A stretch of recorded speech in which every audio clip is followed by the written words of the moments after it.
Thanks everyone for jumping on and joining us today. So my name is Kyle Fensky. I'm the director of channel over here at Scale Computing. I'm joined by these two wonderful gentlemen with me. We have Jeff Drescher. He's our worldwide business development manager over here at Scale Computing. He's working on a lot of the alliances and working very closely with the team.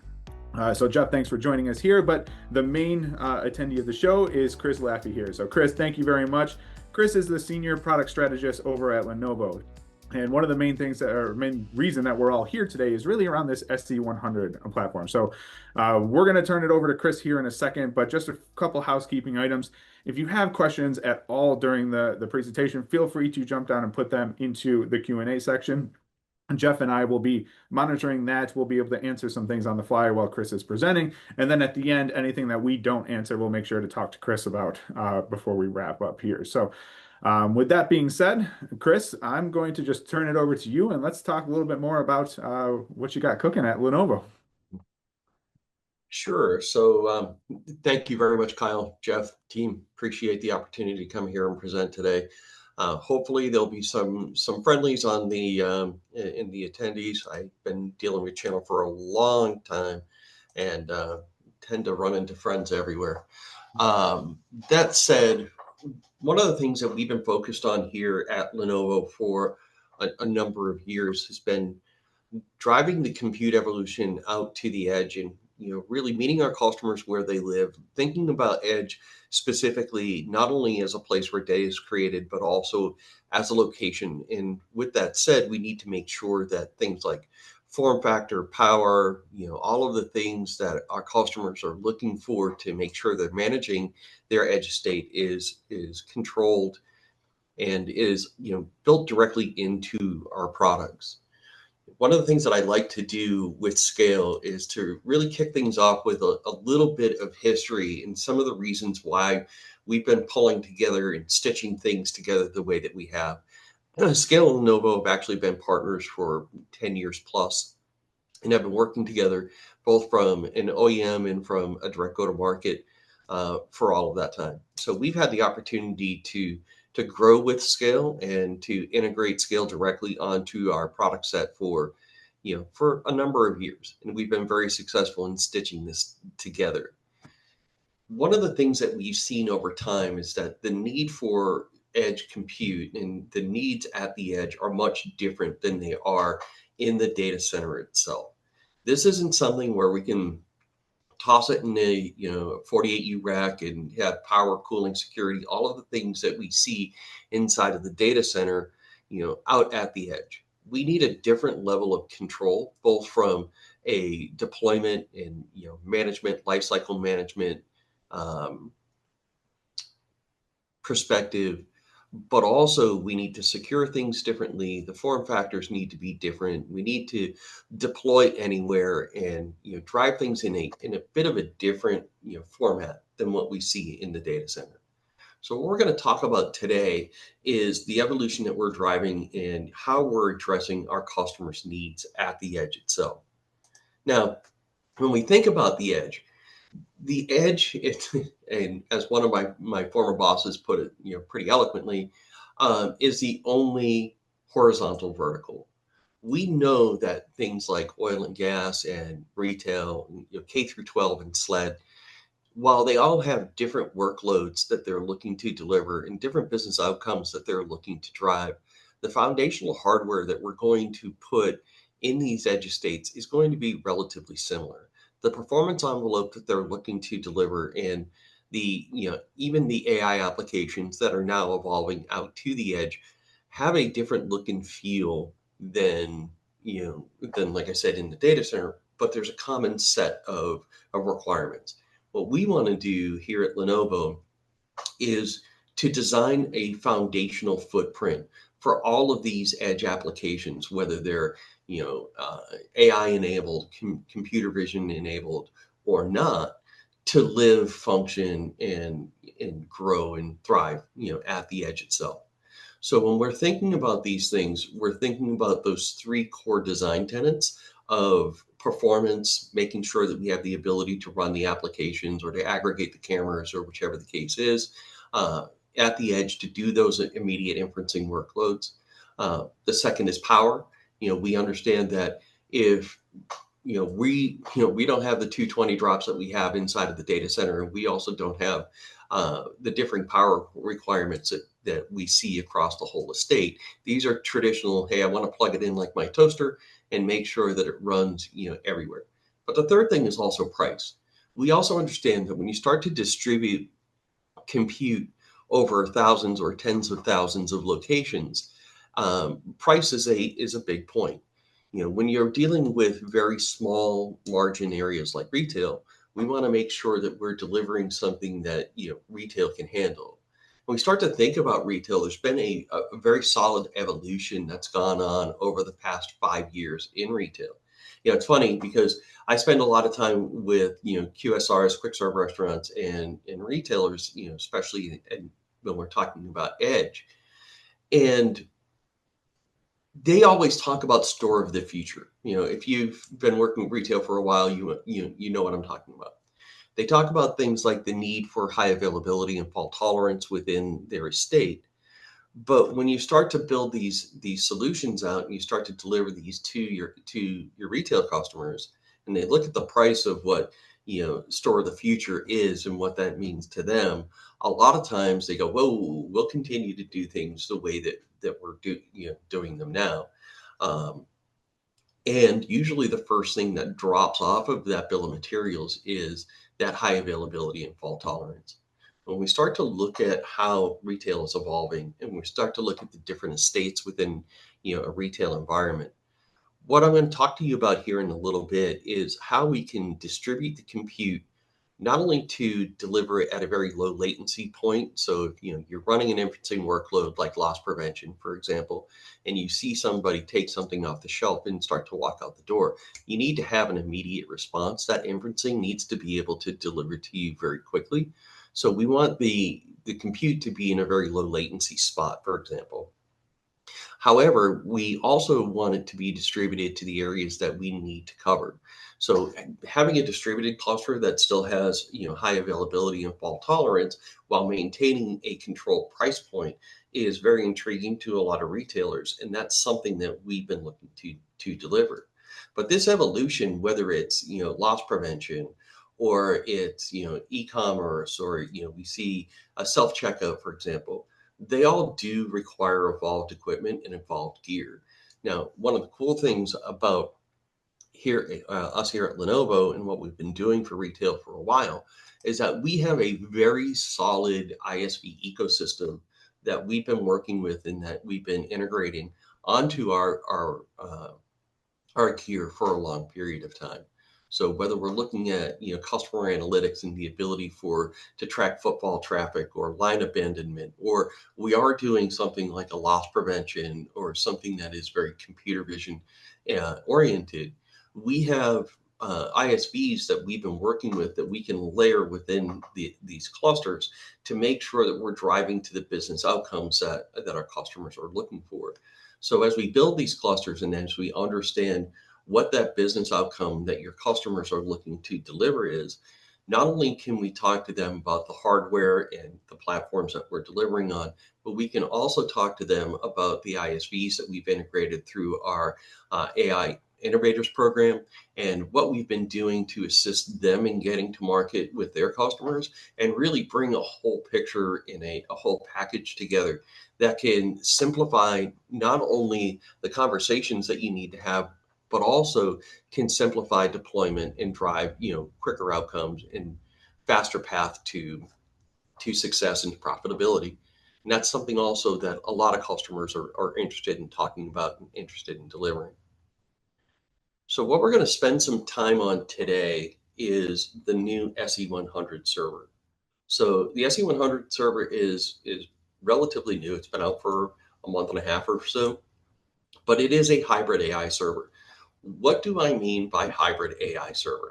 So first off, it has a hybrid chip in the system. This is a Core Ultra 7, which has 6 performance cores and 8 efficiency cores. Those efficiency cores deliver GPU and MPU directly on chip. So this means that we're seeing, a pretty solid level of TOPS and camera aggregation right out of the box. However, we can also evolve this system a little bit with a sidecar. And you'll see that there are two versions here. The smaller one is a standalone version.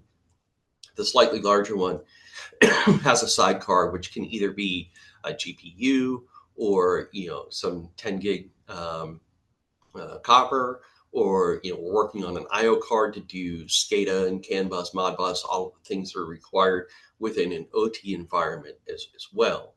So these systems, are powerful enough to handle a good deal of inferencing workloads and or camera aggregation directly within the core system itself. And if you need to expand that footprint, we can go ahead and do that with a GPU card, which I'll dive into here in a minute or two. We do have some mounting options, which are relatively unique. I know the one that I'll show here in a minute that people really get jazzed over is the 1U3 node cluster. But really, we're delivering a cost-effective foundation for vertical workloads. That said, what we're seeing from the workloads that we're looking to drive in is twofold. The first is that when you, especially at the edge, you need to control tech debt and sprawl. You don't want every application that you are bringing into a very small controlled environment to come in on its own silo. What we want to do is we want to provide enough performance to make sure that we can consolidate a number of applications within this footprint or within this cluster in this case. This allows us to do, things like to stay on retail. I interviewed about 200 retailers over the course of the last 4 or 5 years, 6 years, and we hear the same things. They run between 6 and 20 workloads, or 6 or 20 applications in their stores. Whether that's point of sale, or it's warehouse management, or it's employee management. We see the same types of workloads that are running store to store to store. So we want to provide that envelope, that can provide enough of a footprint and enough power and enough performance to be able to deliver those workloads consistently. But we're also seeing a shift to accelerated and computer vision workloads. Now, when I talk about AI, I need to make sure that I'm being very clear about what flavor of AI that I'm talking about. Jeff will tell you, I say this a ton, but 10 years ago when we were talking about the cloud, you ask 5 people what the cloud is, you'd get 5 different answers. Right now, if you ask those same 5 people what AI is, you'll get 10 different answers. It's very confusing.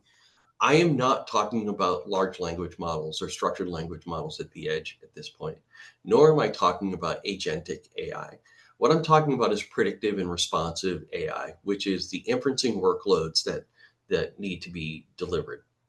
If you're in a factory, for example, and you think about quality assurance, you need that machine vision, computer vision, that camera that's going to look at each piece as it comes off that production line.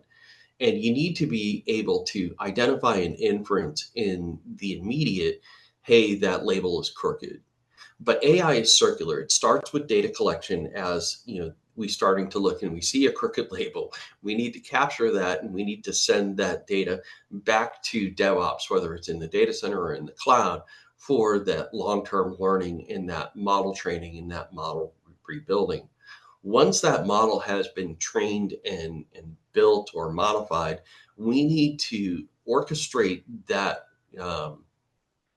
that model back out to the edge as a workload, as an application, so it can function, and it can also assist in evolving and growing that model so it's more accurate and it's better and so forth. But Hey, that's Chris, circular. Yes, please. Chris, can I interject real quick? There's a question here before you get to your next subject real quick. And this is Lenovo based. So I want to make sure you got the chance to respond. You had Sure. mentioned the 10 gig copper potential going forward to sidecar. The question was, is that already available now, or is that coming down the road? It is, and actually, I'll give me about 2 seconds to answer that, and I will show you directly what's available. I'm going to jump into the 3D model here in a minute, Jeff. So when I do, I'll run through a lot of the features and what exactly is available on the product.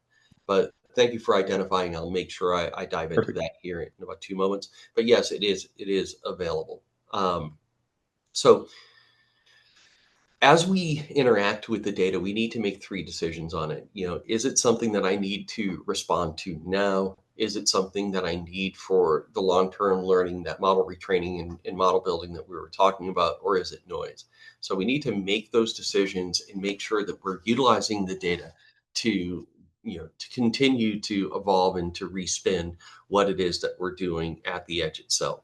But computer vision workloads and machine vision workloads are becoming more and more of the norm and driving that predictive and responsive AI, like loss prevention, like quality assurance, like predictive maintenance, out into the edge estates and making sure that we are driving our customers in the direction that they're looking for and making sure that we're delivering what it is that they need. So this is our current edge portfolio. Above the line is traditional infrastructure. You'll see that we have a number of devices that we've been delivering for a long time in the traditional footprint, whether that is small form factor rack like the SR250, or that's small form factor tower like the ST50. Below the line, though, is our edge curated servers and our edge curated devices. So one thing about all of these devices is there's a new area of concern for a lot of customers, and that is acoustics. So one of the things that we've seen over the last number of years is a lot of competitive customers coming to us because we have put acoustic controls as a primary focus within our edge servers. So, we've seen, servers that even I've designed in a form of like running at about 60 dBA, which is extremely loud. That's about somebody running a hairdryer next to you. And when we think about something like the SE100, the SE100 functions consistently at 35 dBA. They say every 10 decibels is a doubling in sound.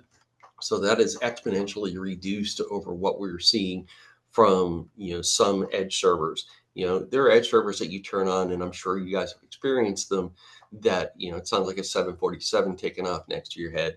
And if you're in a doctor's office or you're in a high-end retail boutique, the last thing you need is that type of noise overwhelming your customers and customer experience. So another thing to note is that we focused very much on that consolidation and acceleration from a workload perspective. Each one of these devices, whether it's the SE100, the 250, the 360, 450, 455, are all accelerator enabled. One in the case of the SE100 and the SR250, 2 with the SR360, 4 with the 450, and 6 with the SE455. So we can capture a lot of our customers' workloads and a lot of the outcomes that our customers are looking to drive based upon choice of how do you want to consume. Are you a traditional data center type of person where you're looking for towers and racks, or are you looking for that evolved smaller form factor footprint? For instance, the SE350 is focused on storage and consolidation, but it's very small. We can fit 2 of those side by side in a 1U rack.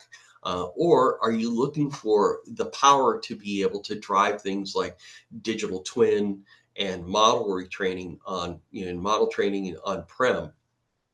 A lot of customers do not have the ability to drive information out of their blind site or dark site or air gap site, however your customers refer to it, and need to do some of the work that we would traditionally do in DevOps or in the cloud directly on-prem.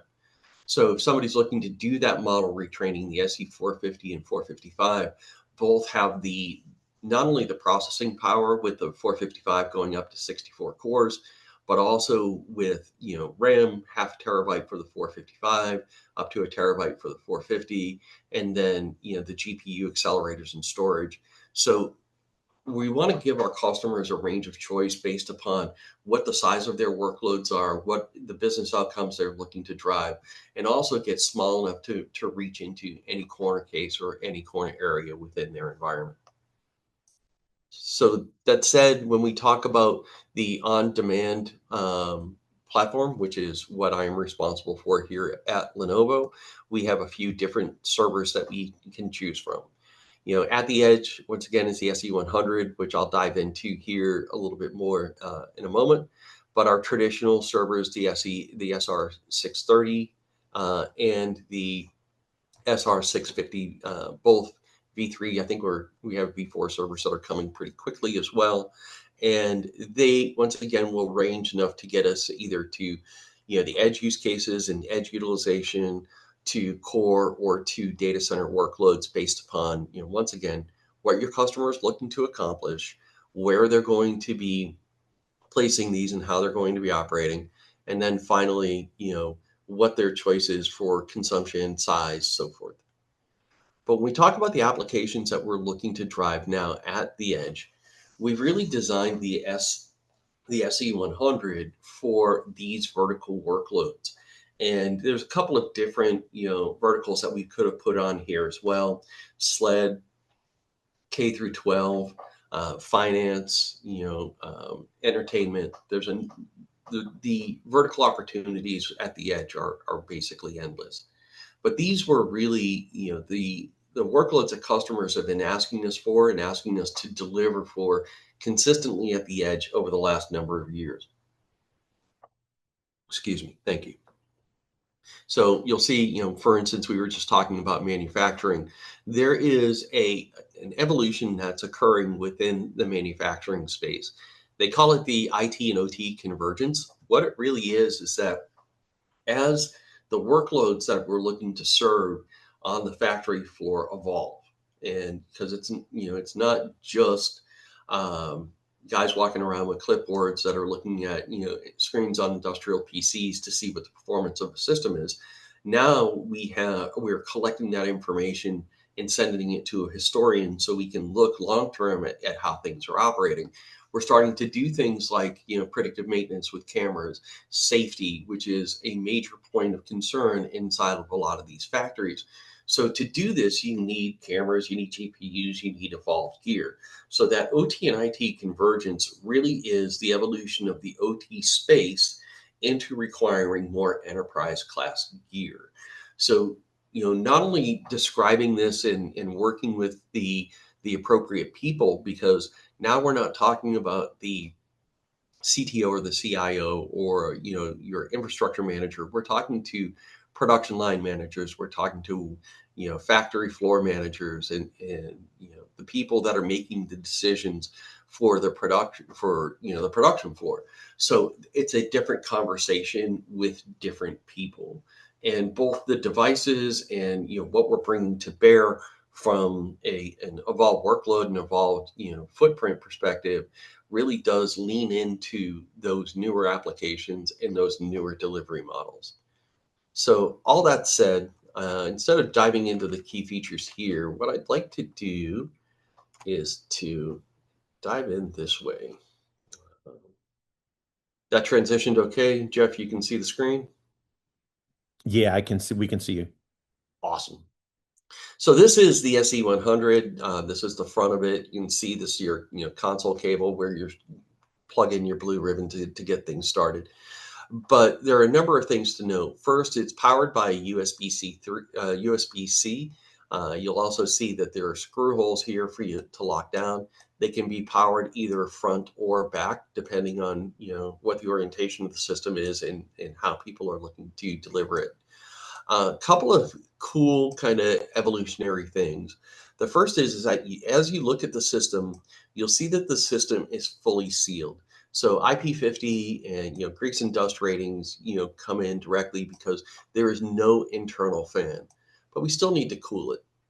So what do? We treated the whole system like it was a CPU and put a heat sink on the top of it.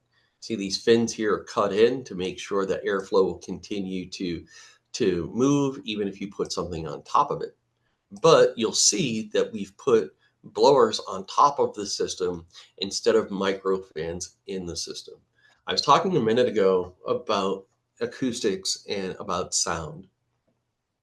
Everybody who whistles knows the smaller the aperture, the louder the sound.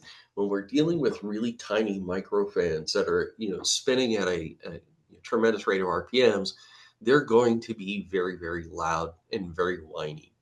By increasing the fan size and by orienting the fins on the fan a little bit differently, and placing it on top of the system so it disperses the heat up and out, we were able not only to control the heat on the system, but we're able to change the acoustics of the system.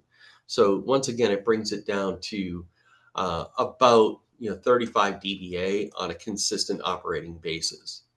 The other thing to note here about this server is it has enterprise class gear within it. So the first thing to note is the BMC. So this is an Xclarity BMC, which allows us to do remote management, secure device onboarding, what a lot of people are calling zero touch provisioning, which frustrates me because there's never such thing as zero touch anything. We do light touch provisioning, and make sure that we can onboard it very simply for large distributed environments. And that happens through the BMC. What also happens in that case is lifecycle management of both the system and the image that you're placing on the system. So firmware, BIOS, UEFI updates, they all can be pushed down through. If there's a new golden image that you're doing or a new application image that you're looking to set here, you would be able to perform that through the BMC as well. Also gives us full lights out management. So we can go from powered off to power on without having any touch to the system. So that's also a huge improvement. Another thing to note here when we're looking at and we're thinking about the system is the drives. What we've seen in a lot of cases at the edge, when we start to repurpose commercial gear or you're utilizing commercial components, that they do have a pretty high failure rate. We've seen up to 20% from some of our competitors that are running commercial grade drives. In the system, we are running fully enterprise class drives. So the durability and reliability on the drives themselves is going to be much greater than some of the competition in the field. When we start to look at the system, from, a rear view perspective, you'll also see, the micro lock fan. This is the security chip. Somebody was asking earlier about the 10 gig expansion. So you'll see this sidecar, and this is what we call either a sidecar or an expansion kit. This is the networking one, and it has 4 10 gig copper ports on it. Next question that's going to come in, Jeff, predictably is going to be, will you have slicks? We're waiting for demand, but as soon as we have some demand on that, we will drive that through our process and get slicks on there as well. So different connection points, fiber connection points, are something that we're looking at for a Gen 2 type release. If your customers have that need, please let us know. We're happy to work with you on that as well. That said, what we can also do is we can expand this with a GPU. 3 types of GPUs that are currently available. The RTX 1000, RTX 2000E. Both of them are small form factor. We're working on normalizing the RTX 4000 as well. It's been tech approved, but we have to get it into the right footprint. And we're also working with Intel on enabling some Intel GPUs, which will come, in the future as well. Another thing to note that a lot of people get concerned with at the edge is security. So we do have a Kensington lock. You'll also see that we have things like secure device onboarding, utilizing TMP. There is a security chip built in. So if somebody's tampering with it, if somebody's popping it open, doing things, we can brick it. If somebody gets up and runs off with the device, we can brick the device as well. All of the drives within the system are self-encrypting. So we're not going to run into a situation where if somebody does snag one of these and goes home and tries to pop it for data, they're not going to be able to get at the data itself. So there's a number of different things that we're doing from an edge security space, which is because we understand securing these devices in the wild is much different than securing these devices in in a data center or within a little bit more of a controlled environment. So I have a customer that says he likes to mount his servers in his store 15 feet up on a wall because nobody can touch it, and if anybody puts up a ladder, he'll see it immediately, right? This is the type of things that people will do to make sure their edge estates are secure. We want to add in a little extra layer of security. But once again, when we think about the edge, we need to be able to reach into spaces where we haven't maybe traditionally gotten into. So this is where mounting these systems becomes very important. And when we think about what's required, for a scale cluster, having the power of 3 and delivering the power of 3 in a small footprint is extremely desirable to a number of customers. So this is our 1U 3-node rack. You'll see that we have 3 systems that are deployed within the chassis itself.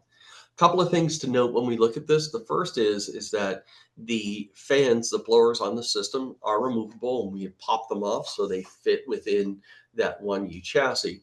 We've also added broader fans, so not the little micro fans, but your regular traditional chassis fans into the system. You'll see that there's 2 per system. Also redundant power supplies to cable these things up and to make sure that if one power supply fails, then the other is going to continue to operate.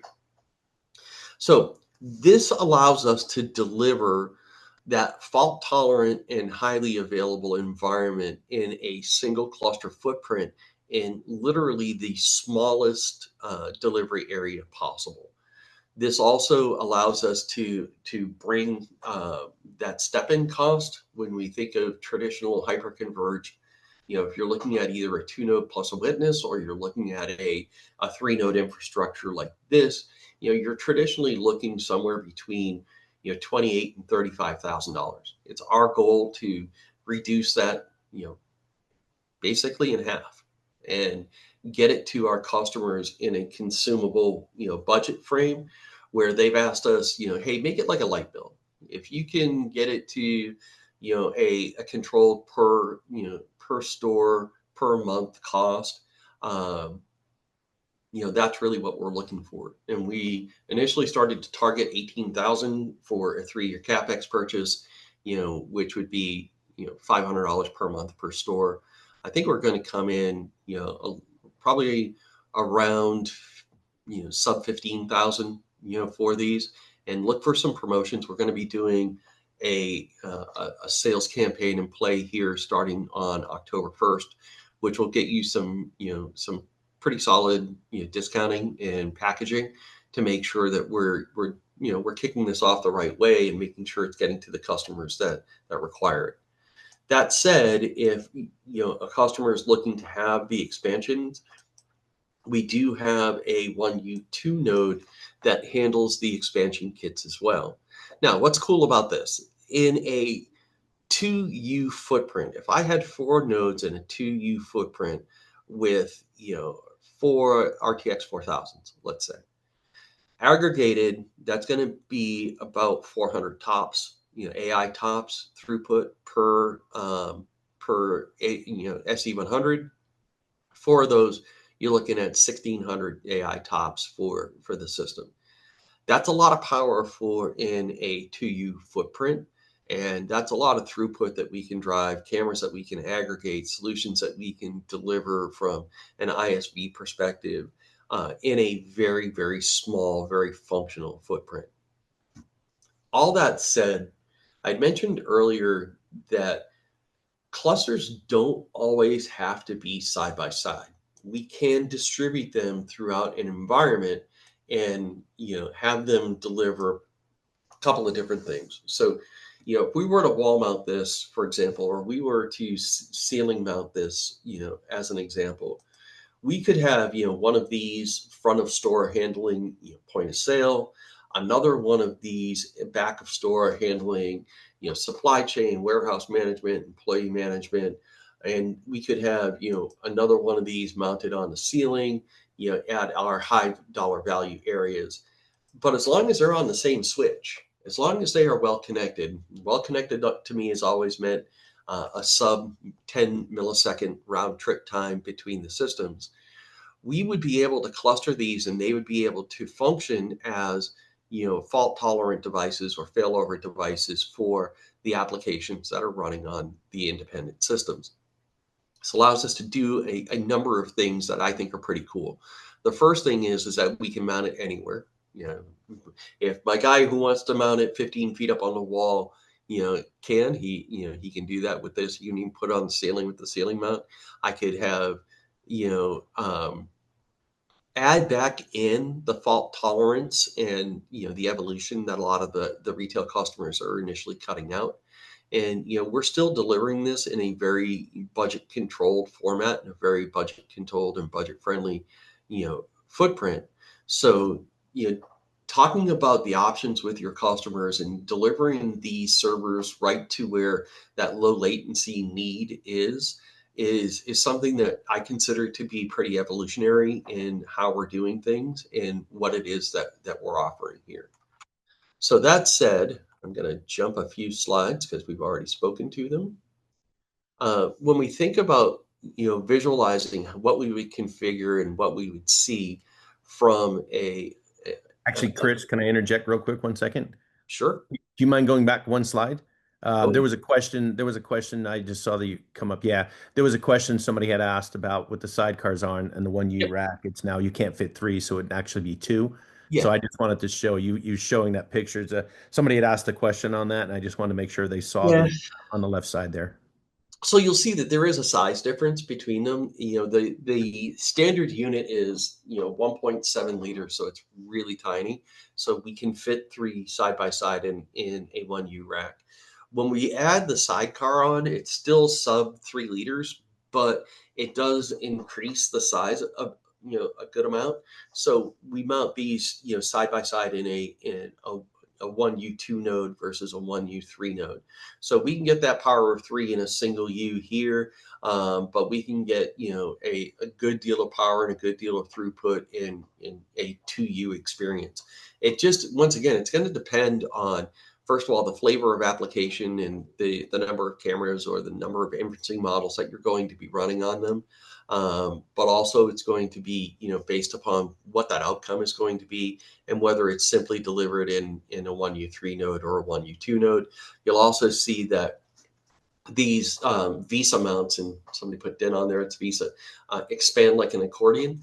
So you'll see that here it's closed, and here we've got a little bit of extra room because it's been pulled out to fit the GPU or the NIC card. So it really just depends on what your customer's looking to get out of it and how they're looking to consume.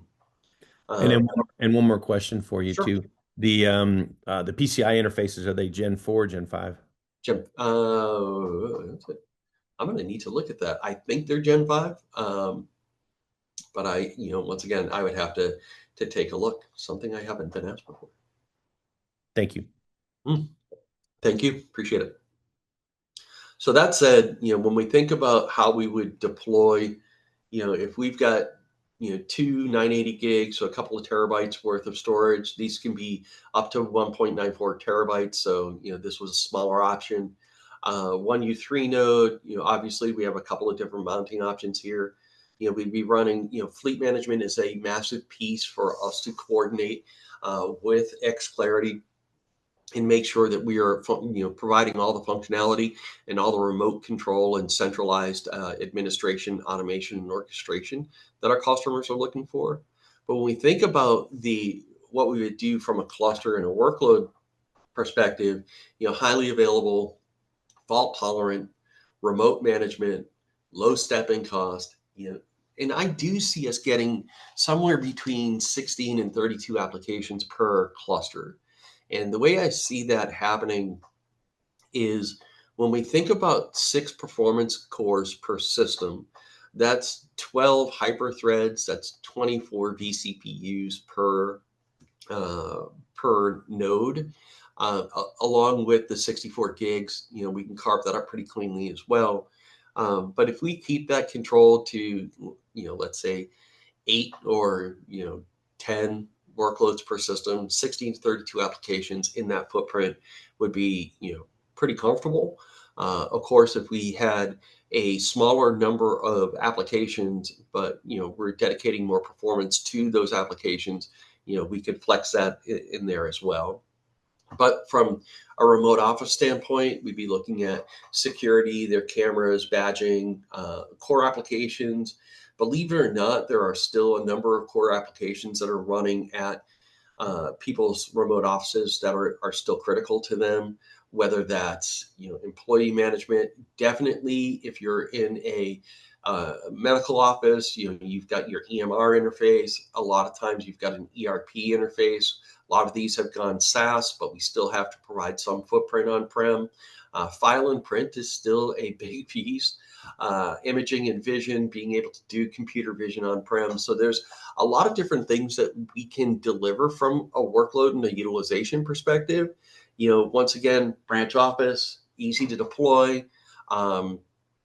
Consistency and standardization from location to location in edge estates is absolutely massive.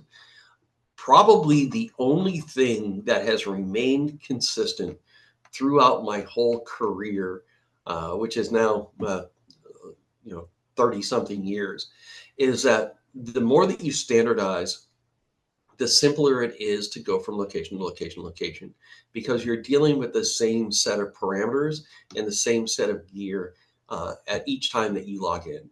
Having the lack of variability, from either vendor to vendor or size to size or whichever, and just understanding what that cluster is and how it's going to operate is, absolutely critical. Especially when you don't have the hands and feet that you traditionally see inside of the data center. A lot of these, retail stores, branch offices, smart cities, all the rest of it are not going to have IT staff, which is immediately accessible. So having centralized administration and having that standardization and that ability to reach into each one of these environments is a very, very large piece of an important piece to our customers. Distribution and warehousing, believe it or not, warehousing and supply chain and distribution have become a absolutely massive edge concern for a lot of our customers, especially those who are dealing with distributed warehouses, smaller regional warehouses that they're populating to make sure that they have redundancy in their supply chain. Things like the automation that we see within robotics for pick pack. We see a lot of automated things like an automated forklift that's pulling things off of shelves, WMS, warehouse management systems, EDI, logistics and shipping. These are all major concerns, and making sure that we are able to deliver those on a simplified, repeatable footprint, again, is absolutely massive. So smart hospitality and entertainment are also a big piece. I know, Jeff and team, we spend a lot of time together presenting, and I know that they talk a lot about a casino that's out in Las Vegas, where they're running all of their gaming systems off of a scale cluster. Things like smart marketing, being able to target marketing as people are walking through an environment and direct them, based upon their behaviors or whatever RF key that they have with them, whether it's a gaming card or a room card. We can target them and directly market to them. In a lot of hospitality, is not only in controlled or in enclosed environments, but things like stadiums as well. And we did a large project with a stadium that was looking at user experience and customer experience. So they were doing line counting every time it reached a certain number of people who went into a restroom. They were sending somebody to clean it. They were looking at line management for their concessions and retail shops. Things like if they saw a trash can that's overflowing, so sending somebody to clean up around it. These are all things that we may not see in the everyday world, but these are things that people are very, very concerned about. And if we're able to deliver, the footprint that allows them to aggregate those cameras and deliver, those business outcomes, this is something that, people are thinking about and we need to make sure that we are addressing. So that said, I want to thank everybody for their time. Let's go back and take a look and see. Yeah, I got a question for you, Chris. Actually, two things. Actually, in the casino in Vegas, it's the security systems that run everything on, which is, I say that only because it's a really cool tour. If you get a chance to actually go through a Las Vegas casino and look through the security system and kind of walk around and see all the TVs and all the security monitoring and face identification stuff they got. But I digress. The question that's outstanding, just real quick for you. Can the networking sidecar in the SE100 be used as an independent switch, or is it just an expansion of the hardware itself? No, I'm sure it could be, but that's going to be an application that's going to control those ports, right? And that literally is just a workload that you would place on the system itself. The way that I actually look at it is from a security appliance perspective, which would be doing very, very similar things. Now, could it be an independent switch to the point where it has its own logic on the NIC card and functioning as an independent switch? Probably not. You would need something that would control the traffic and throughput. The cool thing is that the NPU on the SE100 is kind of geared to doing those specific types of workloads. So I think that it's a logical thought process and a logical layer that we could put on it. Just understand that it would be an application that would be running on the server. It wouldn't be a fully independent switch where it had its own logic base. And then the next one is the decibel rating. Is the decibel ratings that you mentioned same with the sidecar? Yeah, it's increased a little bit, but it's increased only by about 3 decibels, 4 decibels because of the fan that's on the GPU. Now, I also see, I'm looking at the Q&A as well here, Jeff. Like I said earlier, there can be there could be an SFP or fiber-based connection for the 10 gig NIC expansion. We opened with copper. If somebody has demand or a customer that's looking for that, please let us know. Same question, SFP Plus will be available in a sidecar. That's going to be an on-demand evolutionary piece. Please let us know what your customers are seeing. And we'd be happy to work with them and set the appropriate expectation on what that timeline would look like. Chris, I know you've been presenting through this whole thing, but Jeff and I have been busy in the chat. There's been a lot of good questions coming in. So, well, first of all, I appreciate that. I also appreciate the fact that you guys were able to answer the questions that were coming through. Trust me, you guys probably want me to take a breath and stop rambling every once in a while to answer questions, but no, you're good. There's one more in the Q&A, Chris, if you wanted to. I'm taking a look at it. We have security in virtual appliance as long as HyperCore supports it. Yeah, I mean, you could, I believe, but that's going to be a hypervisor rule, and it's really going to depend on which hypervisor that you're utilizing. So that would be a little bit more of a scale question, but I know that there's a lot of enhancements that are coming with some of the newer developments at scale that are specifically networking focused. So I would say more to come on that one. I will also say that from a hypervisor perspective, Scale's in a relatively unique spot with the SE100. And the reason why is the SE100 does not utilize ECC on RAM, it utilizes IBECC on chip. And a lot of the thicker hypervisors, whether it's VMware, Nutanix, or Azure, require ECC.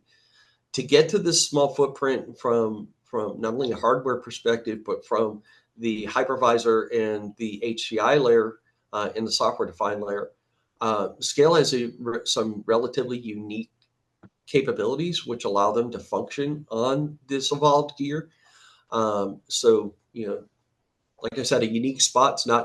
It's not often that you have a layer of exclusivity, and right now there is that layer for the time being. And then we can always follow up with some of these good questions too. So if we didn't get all the answers that you were looking for, feel free to just let us know, and we're happy to dive in deeper into one-off conversations as we need.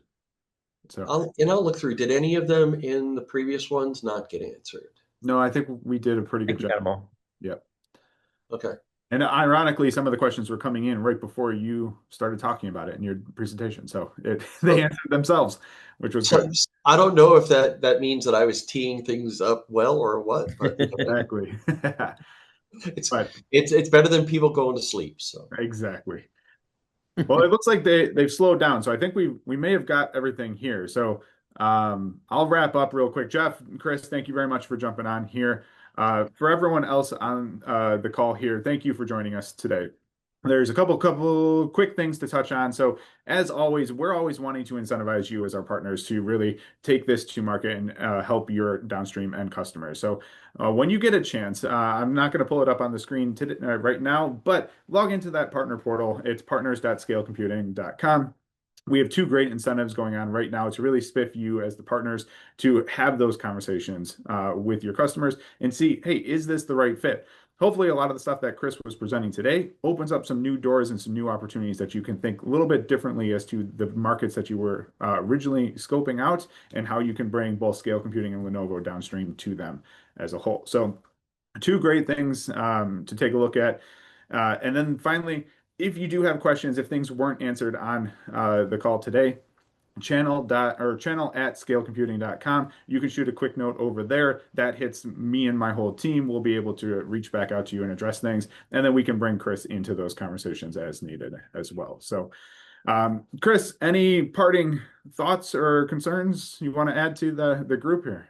no, I know that whether the team reaches out to their Lenovo partner account managers or their Scale partner account managers, we will definitely get you what you need and assist. And Jeff and I, unfortunately for him, are tied at the hip at this point, so we talk frequently. So the information and the collaboration extends pretty cleanly. So whatever the team needs, please feel free to let us know in any direction, and we will make sure that we get it resolved. Perfect. Well, again, thank you guys very much for joining us today, and all you partners, thank you for spending some time with us this morning or afternoon, depending on where you're at. So have a great day, everyone.